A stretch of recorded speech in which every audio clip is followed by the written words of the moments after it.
Welcome back to my abandoned YouTube channel. Hello YouTube. It's so good and so weird to be back after a long time in TikTok purgatory. I'm going to do a short little intro. If you would like to just skip to the album explainer, you can go to this timestamp. But hello, it's so good to see you. So hello, I have not posted here in quite a while and there are some reasons for that. The main one is that I ended up shifting almost completely to TikTok. But the other big gigantic thing in this shift is the fact that I have taken my insane, insatiable fangirl energy to a different artist where I've really made my space, my niche on that platform, and that artist is Ethel Cain. Who's surprised? It took me very little time from the moment that I was introduced to her to the moment where I was like, it's time for me to make an encyclopedia about this woman's catalog. And TikTok, I guess, was the right place for me to do that. But all of that being said, things on TikTok are always kind of in flux. Like for a second, it was like, oh, is TikTok gonna be banned? Oh, is UMG taking all their music off of TikTok? I'm a little bit nervous because my body of work exists on TikTok. And so I got really scared before UMG took everything off, and I downloaded everything, and I really wanted to put it as one big project here on YouTube where it can live no matter what bullshit TikTok tries to pull on us. So that is what we are doing. I'm gonna have two videos. This video is going to be my Preacher's Daughter explainer. We're gonna go through song by song, dissect the meaning, the lyrics, the sonic vibe, the way that it fits into the Ethel Cain story narrative. And then the second video is going to be the entire collection of my Ethel Cain Disturbing Songs Iceberg video. Those videos are very near and dear to my heart because that is sort of how Hayden herself, Ethel Cain, found my TikTok back when she was still on the platform. It's been a lot of magic since then, and I'm really excited to be able to share that. It has been such a blessing to be a part of a fan community that is so open and so down for intense conversations and so silly, and also being able to connect with the artist in a way that I literally never expected. It blew my little freaking teenage mind. I'm a 27-year-old woman. It blew my teenage mind to be able to have someone who I look up to so much validate my work and find it and enjoy it and sort of have an ongoing thing with this person. It's something that I am endlessly grateful for, and that if I was not on TikTok at the time that I was, none of this would have happened. It really is mind-blowing to me. Gigantic thank you to Hayden. Love you forever. Can't wait to see you here in New York in June, hopefully at the Barricade.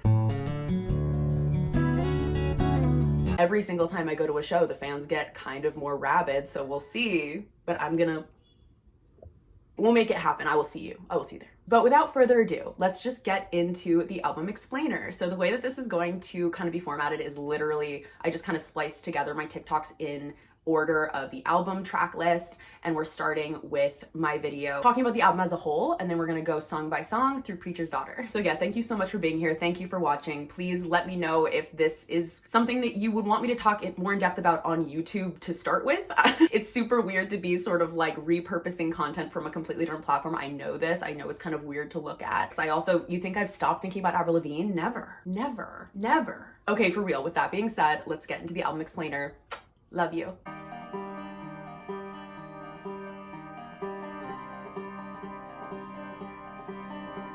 So I want to take this opportunity to talk a little bit more about the album Preacher's Daughter by Ethel Cain, a gorgeous 76-minute concept album about a woman who was raised in the Southern tradition and is eventually kidnapped and murdered and eaten. So Ethel Cain is actually the stage name of Hayden and Hedonia.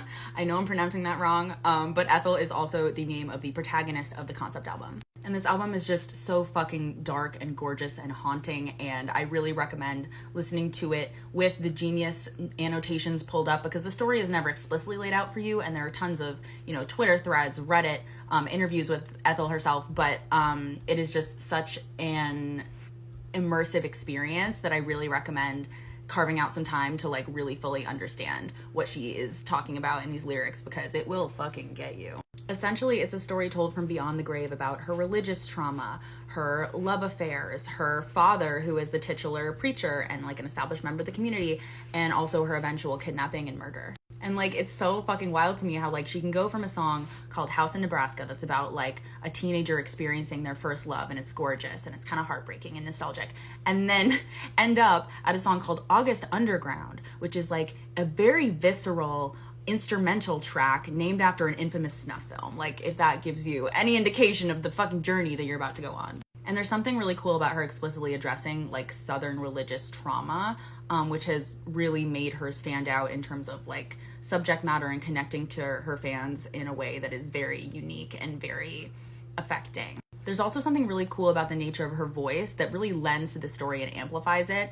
She has this really ethereal voice, this really angelic voice that really makes it sound like you are hearing a story from beyond the grave. Like, it sounds like sort of ghostly musings about a life cut short too soon, and it's sad, and it's like even when she's talking about, you know, love and things that are, you know, essentially bright spots in her life, there's this tinge of regret and longing that are just so intense. It's also really exciting because for fans of this album, Ethel has put out the first album, it's Ethel Cain's story. Then she's gonna put out the next album, which is Ethel's mother's story, and then the next album, which is Ethel's grandmother's story. So we have a lot to look forward to from Miss Cain. But yeah, to do this album fully justice, like, I've spent a lot of time at this point on the Ethel Cain Reddit because I'm in so deep, and there are a lot of people that have been asking for a detailed explainer of the album's storyline because, again, it is very up to interpretation. So I really wanted to go through each song and kind of do that. So I think I'm going to. I'm already running out of time, but stay tuned because I'm going to start talking about the album, starting with track 1, Family Tree.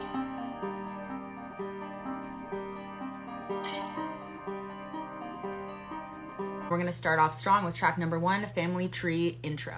So this song really does a good job of setting the scene for this story, in which she talks about religious trauma. She talks about being the daughter of a preacher, as the title implies, talks about love, talks about intergenerational trauma, talks about her eventual kidnap and murder. And she foreshadows all of these things using some very clever lyricism. I think the standout lyric from this track is, Jesus can always reject his father, but he cannot escape his mother's blood.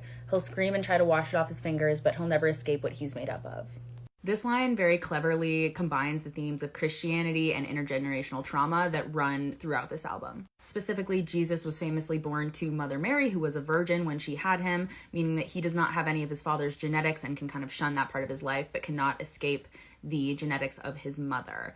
This really relates back to intergenerational trauma, especially down the line of women in a family, meaning that, you know, these cycles of trauma and abuse will carry on and she cannot escape that. I also love Fate's Already Fucked Me Sideways, Swinging by My Neck from the Family Tree, which essentially is touching on the fact that there are circumstances beyond her control, like her family, where she was brought up, the religion that she was brought up under, that have kind of set her up to have a life that is potentially filled with trauma. She got fucked over. This also kind of foreshadows her death and kind of spotlights how the circumstances in which she was raised potentially were factors leading up to that death. Anyways, this album is super fucking dark, and this is the first track, so stay tuned for the second track, which is American Teenager.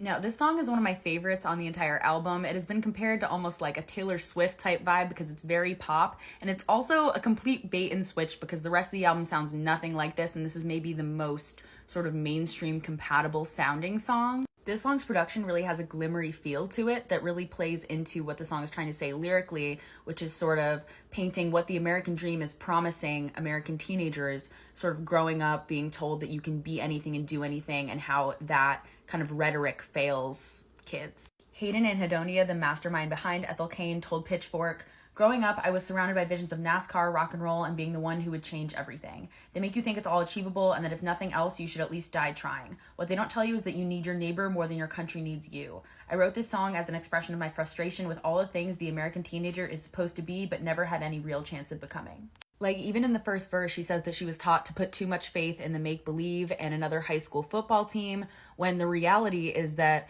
the neighbor's brother came home in a box, meaning that he went to war for his country, a country that ended up failing him by killing him. She also expresses disillusionment with God and Jesus and the church from a young age, especially in times of need. Like, she, at this point in the story, her father has already died, and she's showing up to church drunk, and she says, "Jesus, if you're listening, let me handle my liquor, and Jesus, if you're there, why do I feel alone in this room with you?"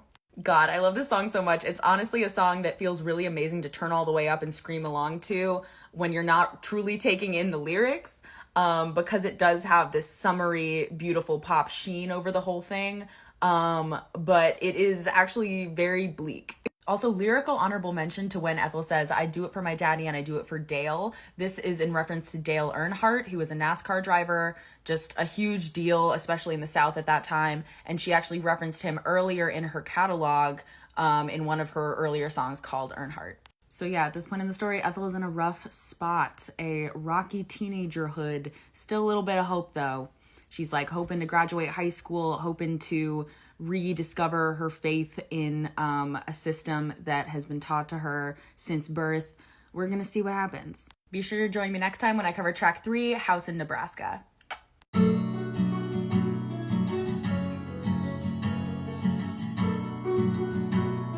Song is a doozy. It is very slow and contemplative. It's a piano track, and it really contrasts from the previous song, American Teenager, which is very pop, very glittery, and a lot more mainstream. This song kind of moves at its own pace and is just very reflective. Lyrically, this track finds Ethel reminiscing about an ex-lover who left town way before the events of this album, and kind of reminiscing on the good times that they had, and also visiting an abandoned house in Nebraska that they used to spend time in, pretending that it was their own. Hayden and Hedonia, the mastermind behind Ethel Cain, said this in an interview with W Magazine. "I saw Nebraska as the center of America, a wide open expanse, an open wheat field that just went on forever and ever. It was this empty place that I would imagine myself running away to someday, being completely alone with the love of my life forever. It's heaven on earth. You'll never be bothered again." And this song is just so fucking filled to the brim with yearning. Like, it's very painful to listen to if you've been through any kind of heartbreak or breakup. Especially given the events of the previous song, American Teenager, in which she expresses feeling disillusioned in her town, feeling alone, feeling unheard, and feeling doubtful of the whole American dream that's being sold to her. This was someone who she really depended on and really felt seen by, and now he is gone, and it's just, you feel this, the expanse of the South versus the expanse of her heart. I'm sorry, that was cheesy. But we all know the intensity of teenage love and the purity of it. Like she says, "Where the world was empty save you and I, where you came and I laughed and you left and I cried, where you told me even if I died tonight that I'd die yours." Like, are you kidding me? We as listeners don't know the reason why Ethel and this ex-boyfriend broke up, but we do know that she says, "And it hurts to miss you, but it's worse to know that I'm the reason you won't come home," which is painful. The song is referenced again at the end of the album and really provides like a stark contrast when you get to, you know, the darker parts of her story. This was one really bright spot where she felt pure, true love, didn't feel taken advantage of, didn't feel in danger, and tries to hold on to that. The song ends with a repeated refrain of, "I feel so alone, I feel so alone out here." If you don't know how bleak her mindset is at this point. And it does not get much better. But yeah, this song is iconic, and it really provides an ideal of love that she experienced early on in her life that she's going to compare all of her future loves to, and maybe try to attain, and maybe try to do dangerous things to attain. So we will see what happens. I will see you in the next one when I talk about track 4, Western Nights.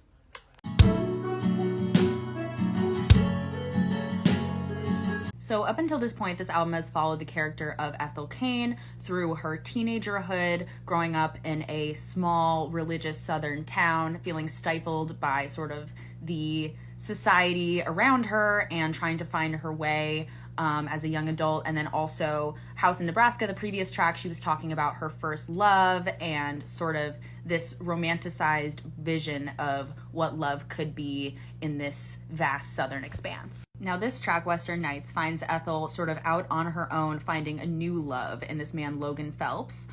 He is not very kind. He is at times violent, but she finds herself in love with him despite these faults. And we kind of see her taking this romanticized vision of love that she saw in House in Nebraska into this relationship and sort of seeing it with rose-colored glasses, even though this is a tumultuous, potentially abusive situation. She says things like, "I watched him show his love through shades of black and blue, starting fights at the bar across the street like you do. The neighbors beat on the wall while I'm face first in the bed. Show me how much I mean to you while I'm lying in these sheets undressed." So she's kind of being pulled into this darker world for the first time and wondering if this is love or if this is someone satisfying their own violent fantasies through her and through her loving, giving nature, you know? The pre-chorus is probably my favorite lyricism here. She says, "I'd hold the gun if you asked me to, but if you love me like you say you do, would you ask me to?" And there's other examples of her kind of justifying her mixed feelings, saying, "Crying only because I'm happy." Are you, girl? She's kind of hoping that in the end, if she sticks it out with this person, that it's all going to be okay, that they're going to have their happy ending.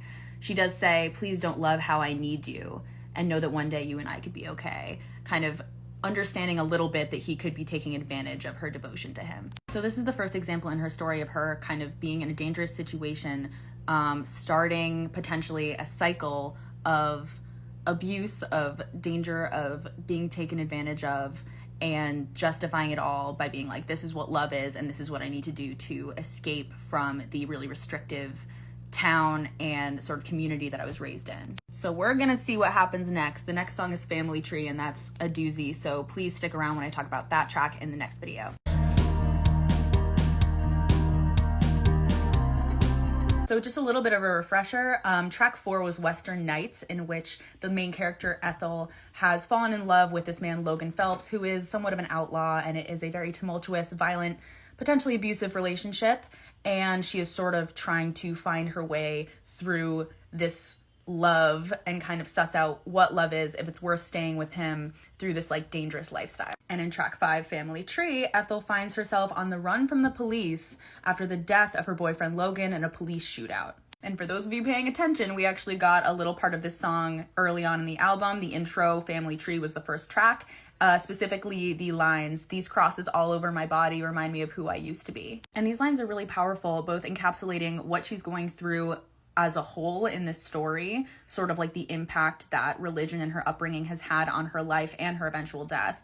And also, at this point in the story, she's literally trying to sort of shed this person that she was in this relationship, running away literally from the police, but also sort of running away from what she's now realizing was a kind of love and relationship that was incredibly toxic and abusive. And in this song, she kind of touches on the dissonance between being sort of an obedient child and a woman in the culture that she was raised in, and sort of the subservience that comes with that, while also grappling with the fact that she is on her own now and needs to fend for herself, saying, "I'm just a child, but I'm not above violence. My mama raised me better than that. When the preacher talks, that man demands his silence. Daddy said shoot first, then run and don't look back."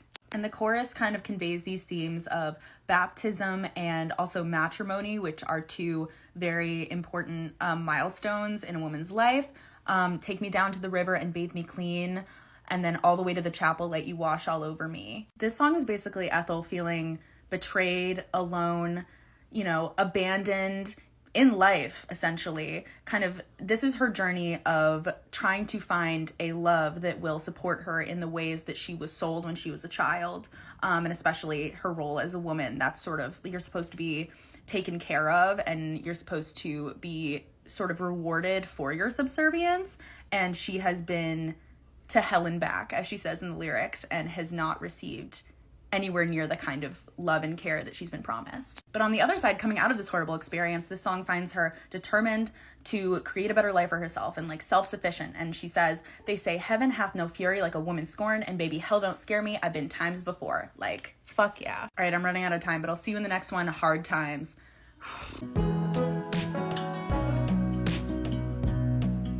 This one is honestly a doozy. It is on an album of very sad bangers. It is probably the saddest banger, or like it's up there. I don't know. This song kind of unofficially closes Act 1 of the album before she ends up meeting the man who will eventually end her life.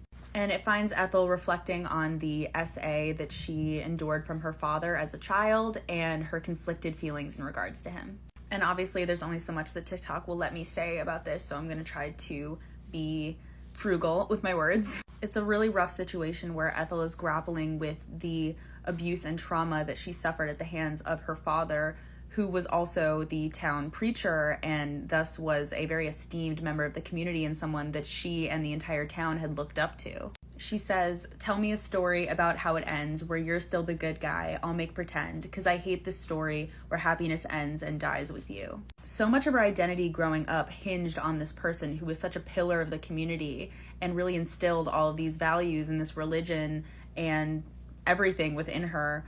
And so having to grapple with the fact that that person could also enact such horrible harm to you, is something that, yeah, she's really trying to process in this song. We also see some of her guilt and shame about this abuse coming out, saying, I thought good guys get to be happy. I'm not happy. I'm poison in the water and unhappy. That is a top tier lyric that is shattering. Like, she idolized her father growing up, as did everyone, and dealing with this dissonance is really a difficult part of healing from any kind of trauma. She says that she prayed that she'd be like him when she grew up, and she still kind of does, because there were things about him that she wanted to exemplify in her own life, and that is intensely confusing. All in all, this is just an honestly gutting song about the experience of healing from childhood SA, and the refrain of I'm tired of you, still tied to me, too tired to move, too tired to leave, is something that I will never get out of my fucking head. And like the slow, sad guitar and the repeated refrain at the end, it just kind of mimics being stuck in a thought loop, being stuck in a trauma loop, sort of not being able to escape this part of your past that is so intrinsically a part of you. It happened when you were so young, and just the tiredness of it all. It's fucking exhausting to heal. Anyway, I'll see you in the next one, track 7, Thoroughfare.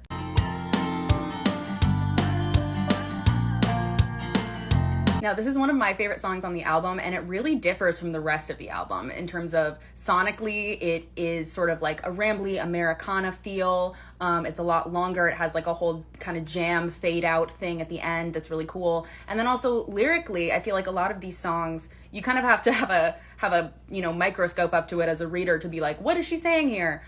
This song really spells it out. So in this song, Ethel, having run away from home, meets the charming Isaiah, who offers to drive her across the country because he has a truck.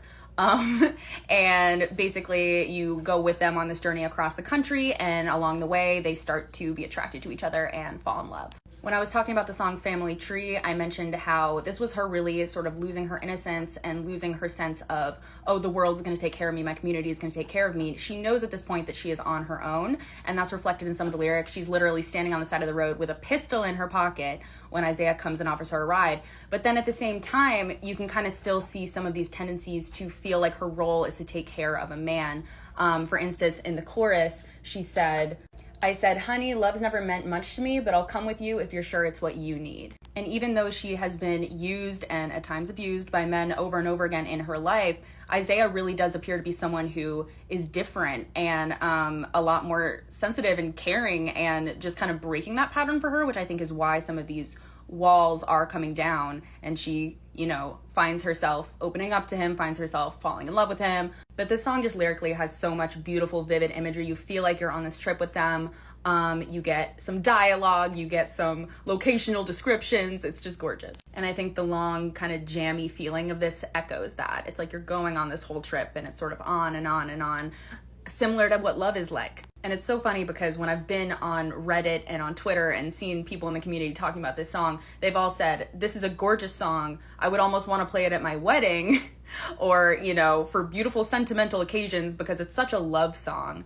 But knowing what happens later in the story, it loses its sheen a little bit. Like, no spoilies here, but it ends up feeling more like, instead of this beautiful, lovely haze that they are in, it was more of a mirage. It was more of something to put this veil over her eyes and make her feel safe and make those walls come down, even though she was hardened a little bit when she met him. Isaiah is a charming, charming man. And by the end of the song, they've made it to the West Coast. And he says, I may not have found my love, but I doubt it, because you're my love. And okay, I'm running out of time, but I'll see you in track 8, Gibson Girl.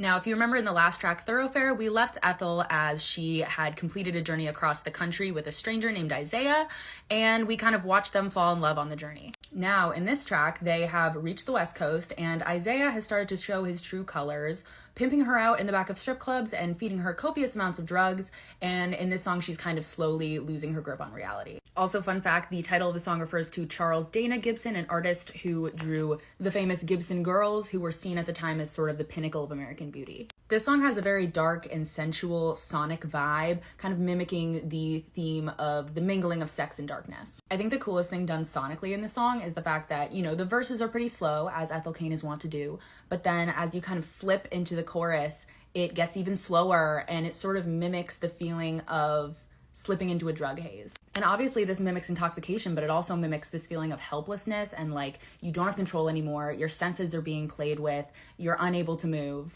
And all under this veil of like sexuality and sexual freedom, but she definitely knows at this point that she is trapped. Now, lyrically, the verses are more like Ethel's perspective on what's going on. Her internal monologue, she says things like, you want to get my clothes off and hurt me, and also says he's in love with my body, that's why he's fucking it up. Like, really conveying the danger and the perilousness of the situation. And then the chorus is kind of this mantra that's fed to her by Isaiah, trying to convince her that what she's doing is cool and her own choice, and she should want to do it. Fed to her almost at the same time as the drugs are fed to her, which is, you know, mimicked in that cool sonic slowing down. Baby, if it feels good, then it can't be bad. Something they all want that only you can have, like motivational speech. And then the verse goes right back into her kind of analyzing the situation, realizing how fucked up it is, saying, you want to rip these clothes off and hurt me. And then the saddest part to me, lyrically, is when she says, and if you hate me, please don't tell me. Just let the lights bleed all over me. Once again, just wanting so badly to be loved, despite everything that is happening and has happened to her at the hands of these men.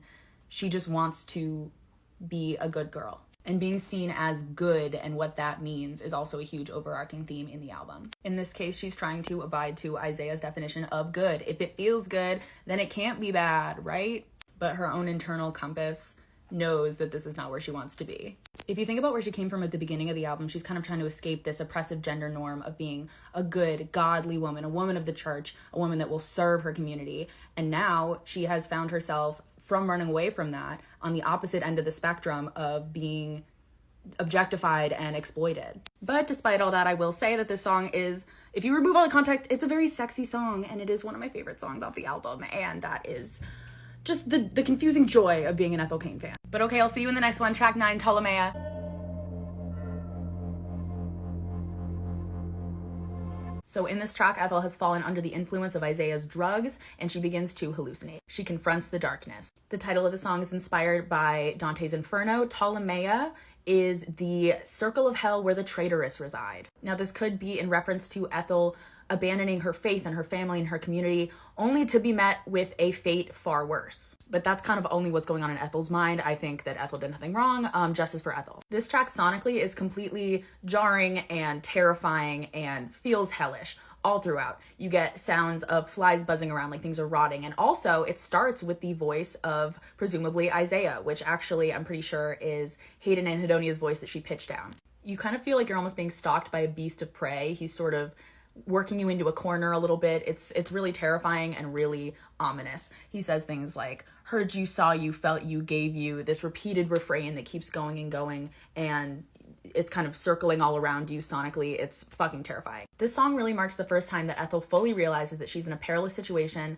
She cannot people please anymore. She's in fight or flight, and she needs to get the fuck out of there. The Ethel that was saying, I'll come with you if you're sure it's what you need, that's gone. She needs to be here for herself right now. She needs to get up and go. And when her voice comes into the song, it's very frail and helpless and high-pitched, and you can feel that she is backed into a corner. She says, calling me the one, I'm the white light, beautiful, finite.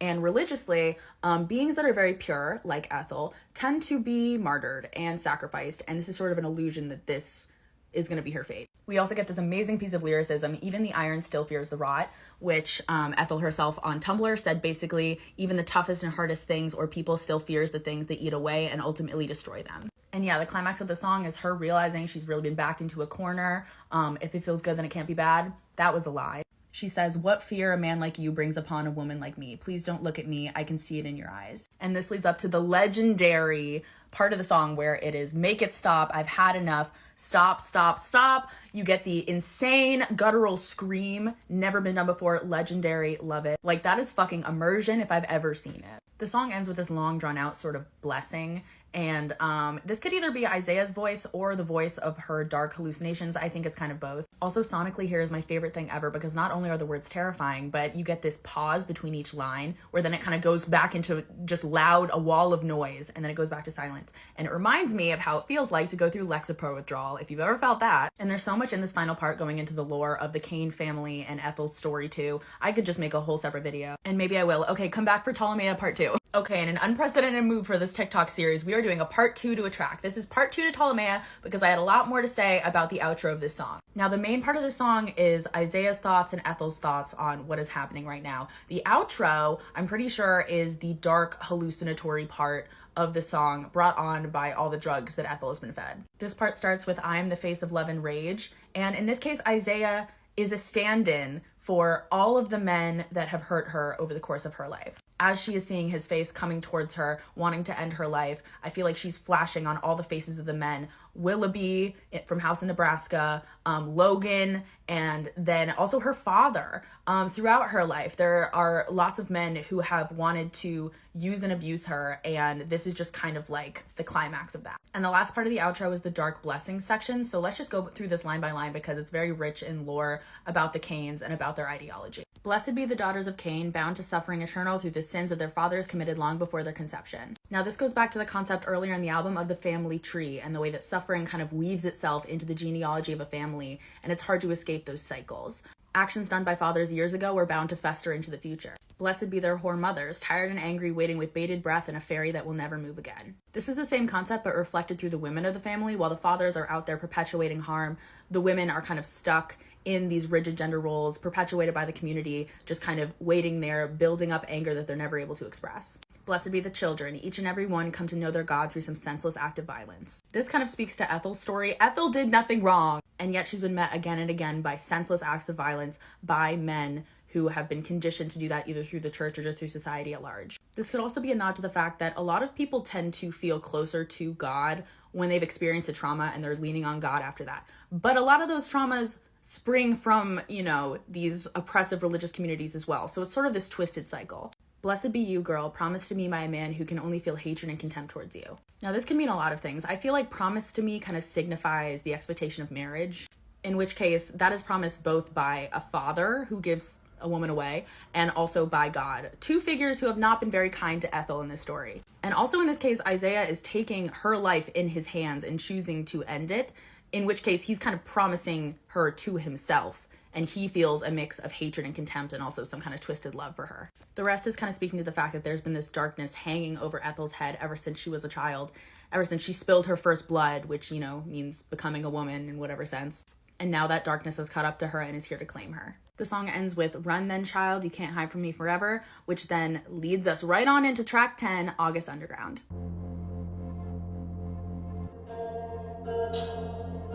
These are the two instrumental tracks in the album, and I think that really works in their favor. Just kind of portraying the visceral desperation and just like pure emotion of what Ethel is going through, namely her being killed and her soul ascending to heaven. In track 9, Ptolemaea, we talked about how Ethel was sort of being backed into a corner by Isaiah. These were moments of desperation when she knew that the end was near. And in August Underground, Isaiah reveals his true nature and Ethel faces the end. Fun fact, this track is named after the infamous snuff film. I'm not going to say that much more about this, but there are tons of disturbing media videos and Reddit threads that you can look at for more. Now, the majority of August Underground is this fuzzy guitar. It's really distorted and grainy, and it really mimics the feeling of having your senses kind of fuzz out around you as death kind of encloses you. And Ethel's vocals float over the top of this in sort of a pained lament. It's kind of an unrelenting dirge that makes you feel like Ethel's death was not quick and painless, but much on the contrary was slow and painful, and you can feel her going through the whole thing, pain physically and emotionally. Also, the snare drum really pierces through in this, making you feel like she's periodically being like hit or like stabbed. We don't know exactly, but it feels like a piercing jab. This is what I mean when I say it's visceral. And then we hear one final beat that sounds like it may have been mixed with an actual gunshot sound, and the fuzz of the guitar kind of ebbs out, and that is the moment when Ethel's life ends. The track finishes with the sound of footsteps. And it swells into the opening notes of Televangelism, and that song starts. This transition is just So good. In this track, Ethel's death and ascension to heaven is portrayed through piano and ambient noise. Now, televangelism as a term refers to the use of media, specifically like radio and television, to communicate Christianity. And here I think that's being used to mean sort of the transmission of Ethel's consciousness as she is dying and ascending to heaven from her brain to what we're hearing. A broadcast of her internal experience, if you will. This song is absolutely gorgeous. It's something that you can kind of just like get lost in. It's meditative, and I'm pretty sure that Hayden and Hedonia just sat down at a piano and riffed, and this is what came out. And especially in contrast with August Underground, it's so peaceful and so calming, and it kind of, I mean, in a very dark sense, it is optimistic in that she is finally at peace. The coolest part is definitely the glitching piano at the end. It almost sounds like a record is warping or something. And apparently it's supposed to signify the kind of snapping of her synapses as she dies, which is super haunting. It reminds you that even though this is gorgeous, you're still hearing a person die. And this leads right into Sun Bleached Flies, which I know I say this every time, but I think this might be my favorite song on the album. It's really, really hard to choose, but this song is fucking gorgeous. So stick around for the next part. We will talk about that.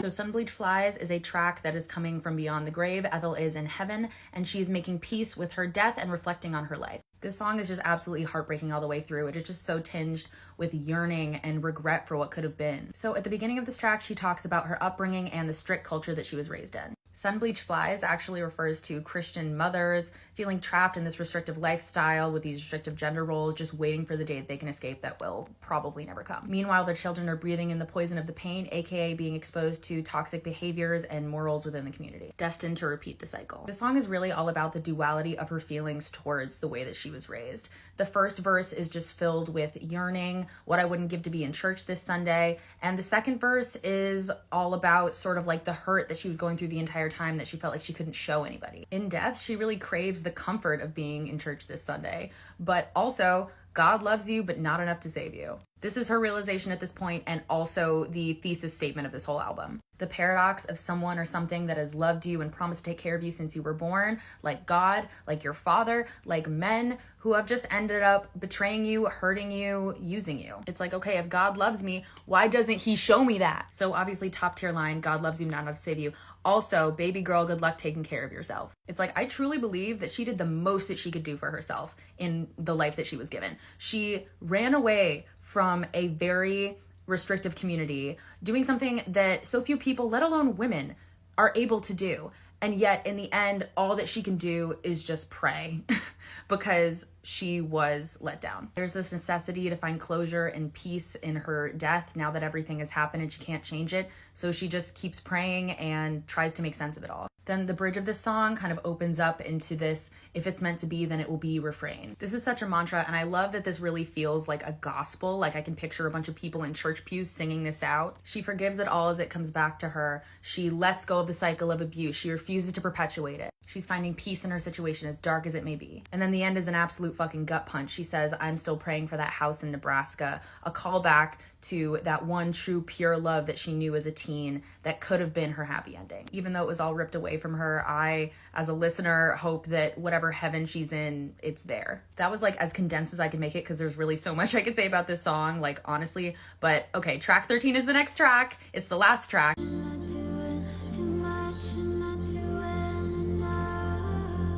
Now, in this track, Cannibalized by Isaiah, Ethel says her final goodbye to her mother from beyond the grave. This song starts with an excerpt of a sermon, kind of alluding to the existence of a place beyond this earth for those who have died. It's kind of hard to hear, but it says, God is telling you and I there is death for all of us. But then we find that the scriptures also tell us that we have a great promise, that there is a better place for those who believe in the Lord Jesus Christ. So already we know from the previous tracks, you know, Televangelism and Sun Bleached Flies, she has already ascended to a higher realm. She, in death, has gone to some kind of heaven. She's reflected on her life. And now in this track, we're kind of coming back down to what is actually happening to her post-death, namely what Isaiah does with her body. We just kind of are given this very visceral description of where her body is right now, which I think is something that whenever anyone is artistically talking about death tends to be glossed over a little bit. I mean, usually it's not as gory and disturbing as it is in this case, but freezer bride, your sweet divine, he puts her in a freezer. He has claimed her as his bride forever. Side note, the term freezer bride fucking slaps. We get a lot of nods to what he's actually doing to her right now, cannibalism.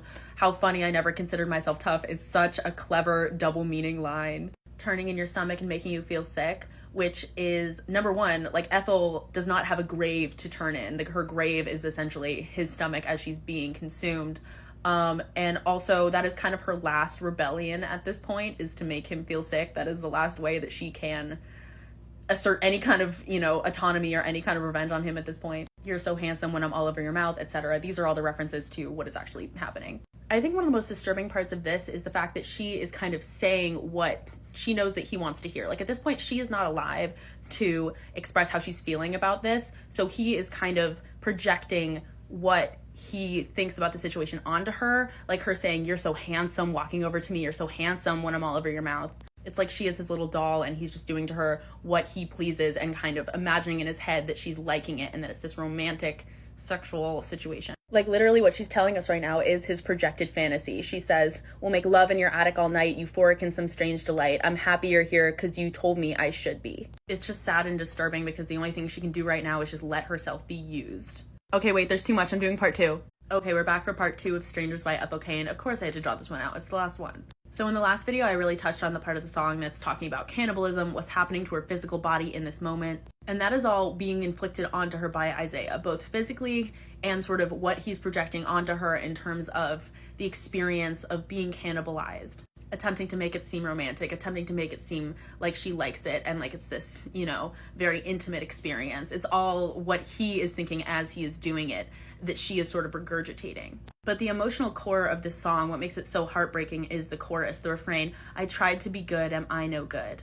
I kind of see this voice as the scared little girl inside of her, the girl that started out in her small town just wanting to be loved, to be accepted, and thinking that because she has ended up here, did she do something wrong? Did she transgress in some way? Is it her fault that she, you know, chose these men, that she ran away? Is that why this is happening to her? There's so much armor and so many faces that she's had to put on throughout this entire story. She's been a traveling vagabond. She's been a loyal girlfriend. She has been a, you know, sexual being in these strip clubs. But it's like stripping all of that away. Now it is the essential innocent core part of her that is sitting there being like, am I no good at the end of the day? Did I do something wrong? And it's just so fucking heartbreaking. So yeah, this kind of encapsulates this overarching theme of being good and what that means for someone in, you know, the church and that community and also outside of that, and how that guilt almost kind of follows you when really she did nothing wrong and I just want to cradle her. Then she says, "I just wanted to be yours, can I be yours?" repeated over and over again. That's the other, you know, main concept in this. It's her search for love and the way that that has led her astray because of these men that are taking advantage of her over and over again. And maybe that's also why part of this voice that she's having right now is submitting to what's happening to her in the whole cannibalism thing, you know, what's happening to her body with Isaiah. It's because she wants to be someone's, and if this is the only way that she can be someone's at this point, she will take it. The last part of this song sees her addressing her mother, probably the most beloved member of her family. Imagining her being distraught at the sight of Ethel's photo on a milk carton and wanting to reassure her that she's in a better place now. Also getting a bit of closure, saying, "I never blamed you for loving me the way that you did." No matter how harsh her religious upbringing was, they were all, you know, doing the best that they could with the tools that they had. The ending lines are just absolutely haunting. She says, "Mama, just know that I love you and I'll see you when you get here." Which is just a genius way to end the album, because as us daughters of Cain know, Hayden and Hedonia, the mastermind behind Ethel Cain, is planning on putting out a few more albums. I don't know when, but they're going to follow, number one, the story of Ethel's mother, and then the story of Ethel's grandmother. So kind of setting up this matriarch family tree. Thank you so much for following me through this album. I have had so much fun doing these little analyses. I love this album to death, and I would love to do more analyses, so please, you know, feel free to comment if there's anything that you want me to cover.